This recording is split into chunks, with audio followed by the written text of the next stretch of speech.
Hi guys, Greg here. And we're back. Another day, another Super Mario Kingdom to explore the music of... That was catchy. Today on our journey through the music of Super Mario Odyssey, we're passing through the Snow Kingdom, and some music that's guaranteed to put a smile on your face with... I get it. I get the pun, right? It's Shiveria.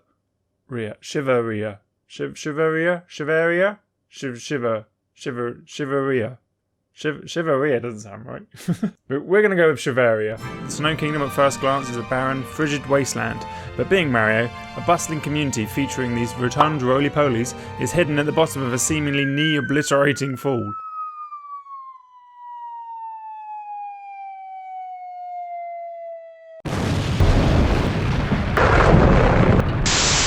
The music of the town sounds very middle-agey, sort of like Game of Thrones without all the killing. The reason for this is that it shares quite a lot of characteristics with early European folk music. Folk music is quite a generic term nowadays, but hundreds of years ago, it was like the pop music of its day.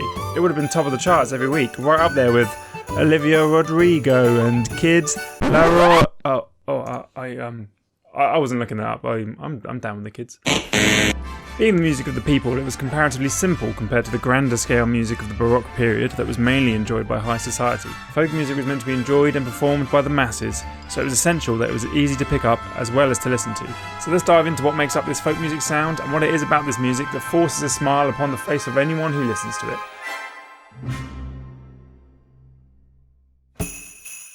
So, first things first, how do we make a piece of music sound wintry? Sleigh bells. I mean, that really is it. Now that sounds like an awful joke, but it's also very true.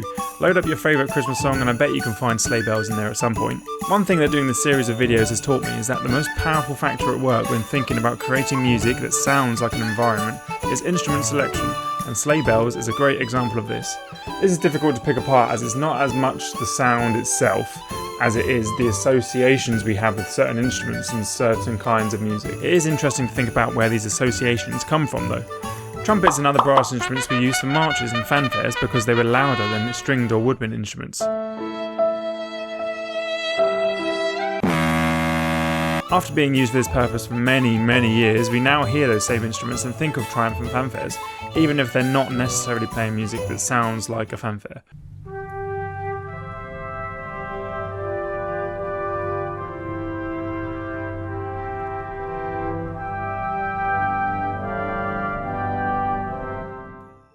Sleigh bells were originally attached to horses to warn of the stealthy approach of sleighs that were moving through the snow. People then began to associate sleigh bells with winter, and composers rely on these kind of associations to create certain atmospheres by choosing to use certain instruments in their music. Along with the sleigh bells at the start, we can hear a simple drum, which is sometimes called a tabor, which is often used in folk music. This lines up with the idea of folk music being simple enough to be music for everyone. The average Joe didn't have the lavish budget of an orchestra, and so lots of early folk music relied on using instruments that were literally lying around, or easily made out of accessible materials. A classic pair of instruments found in lots of folk music is a simple drum with some sort of flute or pipe, sort of like a recorder, and in Shiveria, our pipe comes in with the tune after our short percussion introduction.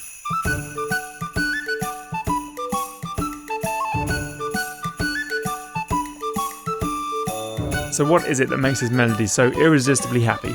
You can't not smile when listening to this. One contributing factor is the compound time signature of 6/8 that is used throughout the piece. We've covered compound time signatures in another kingdom, which you can check out here, but compound time signatures bring this skipping feeling to the music.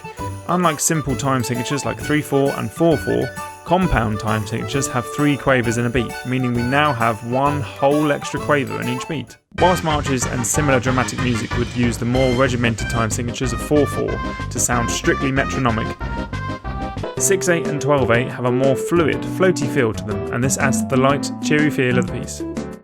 On to the first main theme itself. I think its overwhelmingly happy sound comes from being very simple and relying on pitches that are part of the major triad. Shiveria is in the key of D major. It's always a bit of an oversimplification, but major keys tend to sound happy and minor keys tend to sound sad. The notes of a scale that make up your basic chord are the 1st, 3rd and 5th degrees of the scale, and the only thing that changes between a major chord and a minor chord is that the 3rd is lowered by a half step or a semitone in pitch. This means that the third of the scale is very important, as it is the pivotal note in the chord that tells us whether we're in a major or minor key. If we look at the first theme in Shiveria, we can see the tune is almost entirely focused around the pitches of the major triad.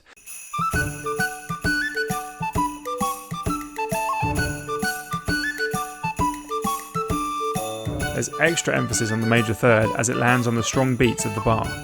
The melody only being made up of a small amount of different pitches gives the piece its simple, innocent sound, and the strong focus on the major third emphasises the happy feel. The harmony and chord progression throughout the piece also remains simple for the most part.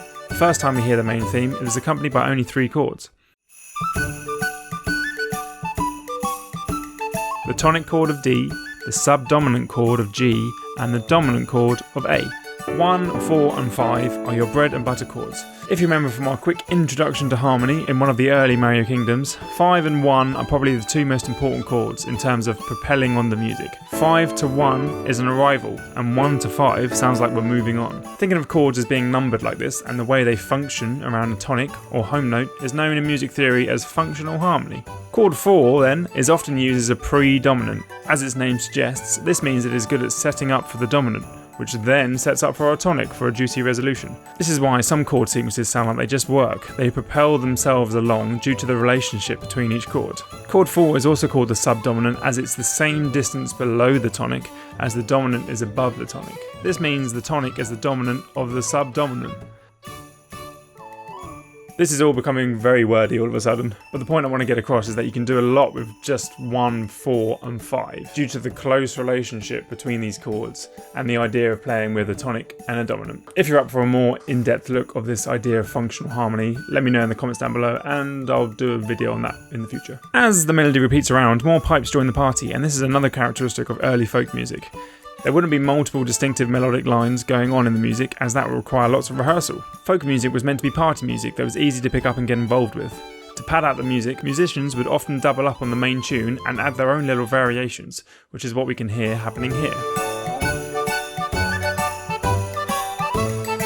The closest we come to actually modulating, which is a fancy word for changing key, is when we move on to the second main theme.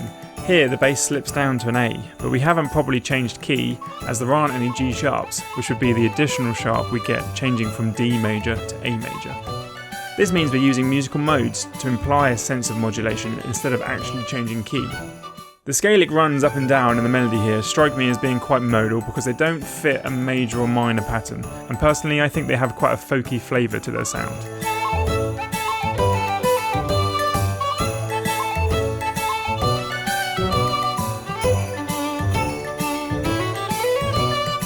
The use of the same rhythmic pattern here over and over again is another classic trope of folk music, again with the aim of making the music as easy to join in with as possible. This pattern reminds me of the sort of rhythms found in lots of sea shanties.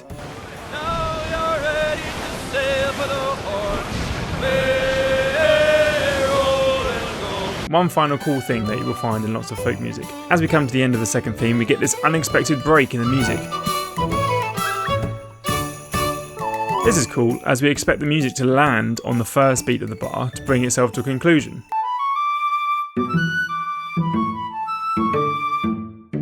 Instead, we get nothing at all, and then a double hit on the final chord in order to land on the beginning of the next bar instead. This kind of break is called a stop time. An example of this in more modern music that springs to mind comes from Monkey Wrench by the Foo Fighters.